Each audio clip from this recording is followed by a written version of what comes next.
Morning, everyone. Good to see you all. I wanted to actually share or correct something that I shared a couple weeks ago. I feel the Lord's kind of given me further understanding on something that my sharing was incomplete a little bit, so I want to expand on it. A couple weeks ago, I mentioned how we should seek to see every promise of God fulfilled in our lives. Individually, we should seek to have His promises fulfilled, and then in our church, we should seek to see His promises fulfilled. And one of the promises that I focused on was that we might be perfected in unity as it pertains to our church. And what I focused on 2 weeks ago was really talking about how if there's strife or division among us, we aren't united. If there's any irritation with someone, we aren't united. Hi. But one thing that I feel the Lord convicted me on is that our pursuit isn't just a negative pursuit. We aren't just trying to eliminate all strife. And if we eliminate all strife, it doesn't mean that we've attained to full unity. There's another step that we have to walk in, because holiness is our ultimate goal, right? And to be holy, it's to not just be pure. It's not just to be free from impurities. It's to be filled with good, full of goodness. And so I was thinking about holiness as it pertains to our church. And one thing it says in Colossians 3, verse 14, it says, love is the perfection of the bond of unity. Love. So it's not just the absence of strife, it's fullness of love that I should be seeking. There's a verse I wanted to share that really spoke to me in this connection. It's in 1 Thessalonians 3, if you want to turn there. It really brought this message home to me and convicted me that I was incomplete in what I shared last time. And reading this is what made me realize I needed to correct it publicly. It's in, look at 1 Thessalonians 3, verse 13. It says, so that He may establish your hearts without blame and holiness before God. Wow, what an amazing outcome, that my heart might be established without blame before God. What gets me that outcome? If you look in verse 12, it says, the Lord, he's praying that the Lord might cause you to increase and abound in love for one another, so that He may establish your hearts without blame and holiness. What I see there is that I can't be established in holiness without increasing in love. That's my point. If I want to be established in holiness, it's more than just eliminating strife or irritation or anything like that. I need to not only have love, but I need to be increasing, as it says in verse 12, increasing in love for one another. And so it made me think, if I think about a test of holiness, if our ultimate goal is to become like Christ, we have on our website, on the masthead, so to speak, the very top of the website, we say, our goal of Christians is this. I haven't memorized it, but I'm paraphrasing. Our goal as Christians is this, to become conformed to the image of Jesus Christ. We do this individually, and we do this corporately. Right? There's two components to becoming like Jesus. And one thing that I see in this verse is, if I want to become like Jesus together with you all, I have to be growing in love for you all. And that should be something that should be said of our church, is that our church is increasing and abounding in love for one another. And so I was thinking about the various kind of levels in my own pursuit of holiness. That, I just growing in purity, that's one area. I should grow in purity. I should be eliminating the bad personally. The next level is, am I growing in the fruits of the Spirit? Am I growing in fruitfulness individually? Meaning not just an elimination of the bad, but actually the presence of the good. Proof that the Holy Spirit is in me. But then corporately also, I'm eliminating irritation and strife. I'm at peace with everyone, as I talked about last week. But then the ultimate goal is, am I also growing in love? Am I growing in purity and in fruits of the Spirit and in eliminating strife, that I might be able to love the body and love God with all my heart and mind and soul and strength? And that's why I think Paul says in Colossians that love is the perfect bond of unity. Because there's a sense in which we can be focused on growing in purity, and our Christian life can be almost reduced to an elimination plan. And that I was convicted, even what I shared a couple weeks ago was about an elimination plan, which is good. If there's irritation with any person, absolutely, we must eliminate it. We must see that that's evidence that I'm not united with that person. But I shouldn't be satisfied if I look around and say, hey, I'm not irritated with anybody. The question is, am I growing in love for everyone? Am I increasing in love? If so, then I'm growing in holiness. But anything short of that, I'm not. I mean, think about in 1 Corinthians 13. We know this, but think about it in this context.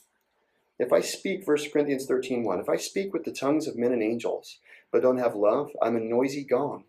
if I have the gift of prophecy, if I come up here and encourage people every week and I know all mysteries and all knowledge, if I have faith, without faith it's impossible to please God. So much faith that I can move mountains, but I don't have love, I'm nothing. If I give all my possessions to feed the poor, I empty myself, I'm perfectly sacrificial, and I surrender my body to be burned, but I don't have love, it profits me nothing.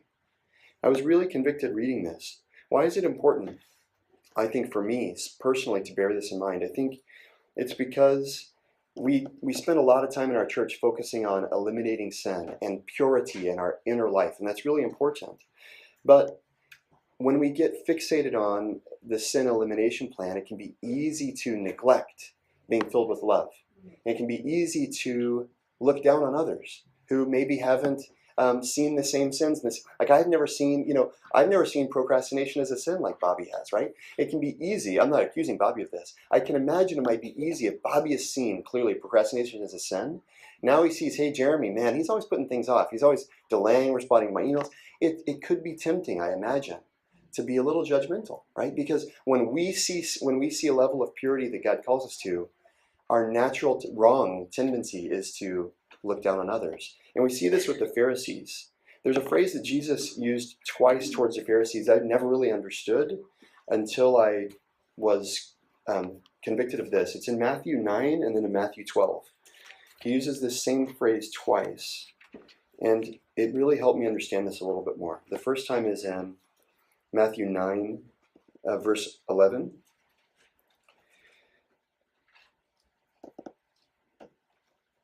When the Pharisees saw this, they said to the disciples, "Why is your teacher eating with the tax collectors and sinners?" But Jesus overheard this and said, "It's not those who are healthy who need a physician, but those who are sick. Go and learn what this means. I desire compassion and not sacrifice." That's that phrase. He says it twice. I desire compassion and not sacrifice. If you look in Matthew 12, just a couple of pages over, in verse 7,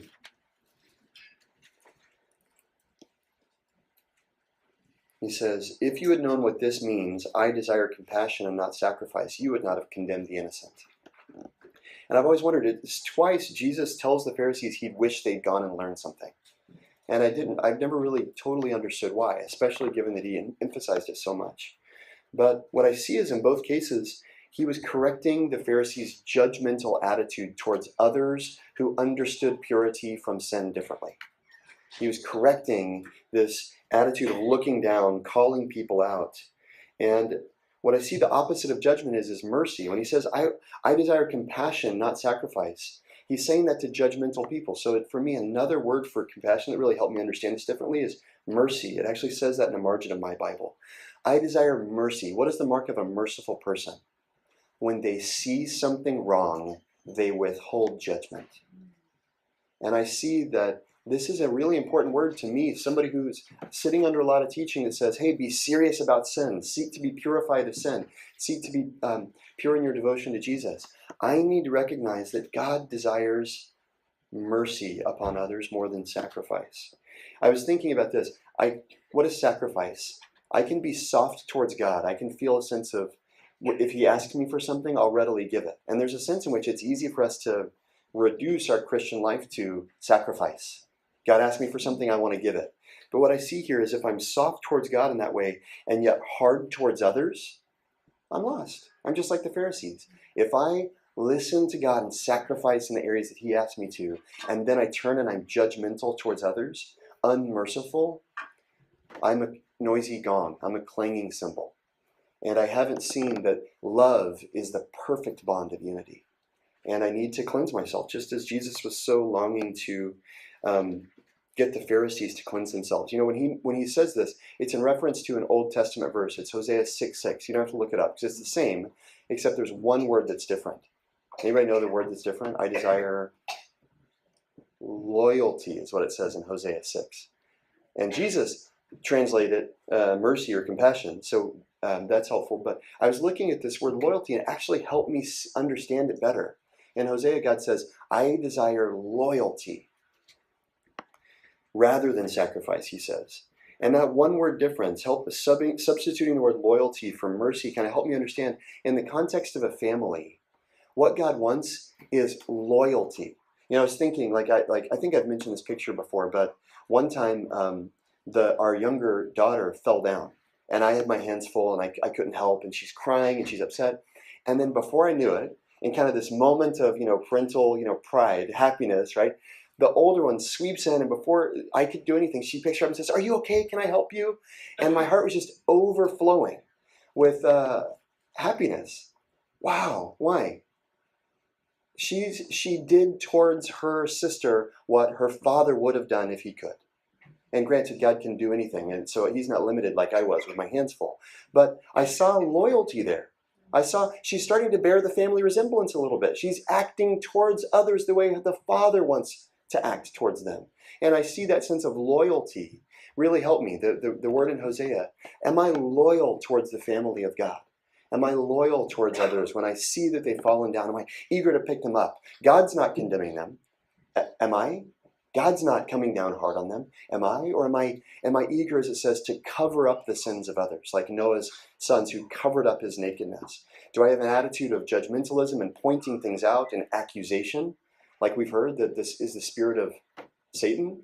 Or do I have a spirit of intercession and quickly coming to someone's aid and helping them up? That's how I can demonstrate loyalty. And God says in Hosea 6:6, he would rather me be loyal to my brothers and sisters than make some sacrifices individually on my own. And I'd like to see that loyalty increasing in my own life. And the strength of my faith should never make me hard on other people. And the purity of my own life should never produce a hardness towards others. Jesus lived the most pure life there was, and he was also the most merciful and the most kind and compassionate. He's the one who said, "Does anyone condemn you? Then neither do I condemn you. Go and sin no more." He was able to be so compassionate that the people who thought they were religious spent their time condemning him because he was eating with tax collectors and sinners, right? He had a fundamentally different sense of love towards others and a willingness to love them despite their faults than the religious people did. And I want to learn to cover others' sins just as God has covered mine, like Jesus. I want to be merciful towards others just like God has been merciful towards me. This Thessalonians verse, increasing in love for one another is what will establish us in holiness. Jesus said, if you love one another, then the world will know that you're my disciples. He didn't say if you're free from sin. I was thinking about that. He didn't even say if you're free from sin, the world will know you're my disciples. It's amazing, right? He said, if you love one another, and then he says, a new commandment I give you, that you love one another as I love you, right? So it's not if you love one another as the world loves one another, but it's if you, and how he loves us different from how the world loves? He loves without condition. So what I would take that to mean, his statement is, if you love one another without condition, as I have loved you without condition, then the world will know that you're my disciples. If you're merciful, if you're marked by your mercy towards one another, rather than by your individual sacrifices, then the world's going to know you're my disciples. This shone so much light and hope into my heart. And I realized I had to say something about it, because it's not, our plan for unity isn't just eliminating irritation. It's not just eliminating strife. Our goal is to love one another as Jesus Christ loved us. And we live in close proximity with one another. Many of us see each other 2, 3, 4, 5 times per week. What does that mean? In our flesh, we have lots of opportunities to see each other's failures, and each other's faults. But thanks be to God, because we see each other more also, we have more opportunity to be abounding in mercy towards one another. And I want personally to be marked by this mercy towards my brothers and sisters. I think we're actually a very loving church. I do. But I think we need to grow in this as well. If you turn back to 1 Thessalonians 3, right after the verse that I mentioned, Paul realized he was writing to a very loving church as well.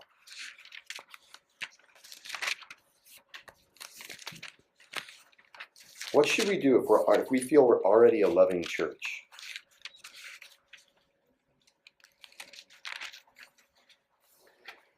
Yeah, look at 1 Corinthians 4, verse 9. 1 Thessalonians, sorry, did I say the wrong thing?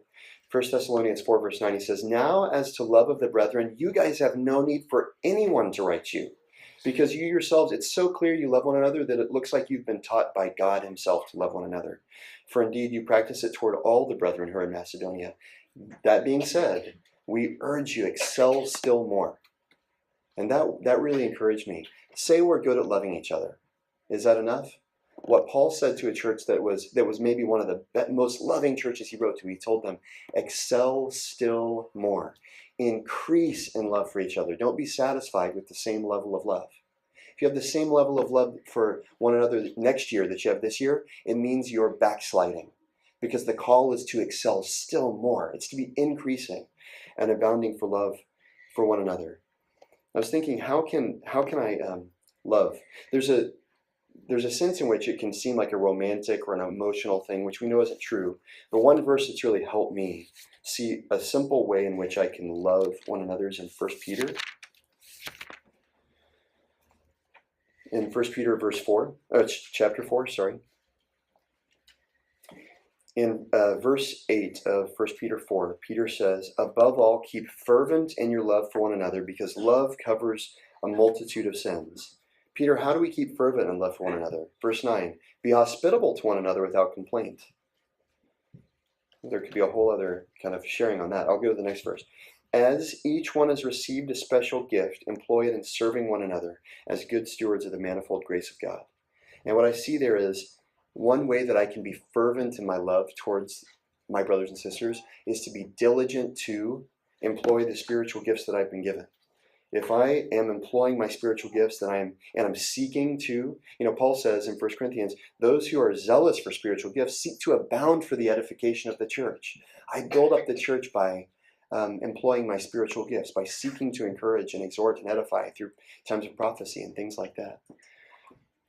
So that's one simple way for me that I can see that I can be fervent in my love, because it's kind of an abstract thought unless I have some practical instruction for myself. There's a simple passage that I wanted to close with that really sums up what I've shared. It's in Colossians 3. If you want to turn there.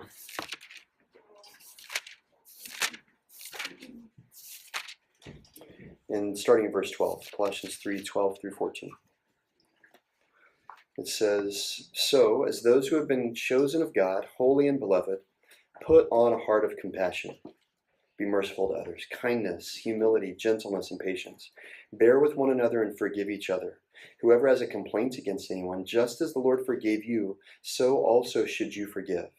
Verse 14, beyond all of these things, put on love, which is the perfect bond of unity. Without love, all of our striving is in vain. So, in all of our striving against sin and all of our striving to eliminate irritation and things like that, let us not forget to put on the capstone of love. Love is the capstone that makes everything else meaningful.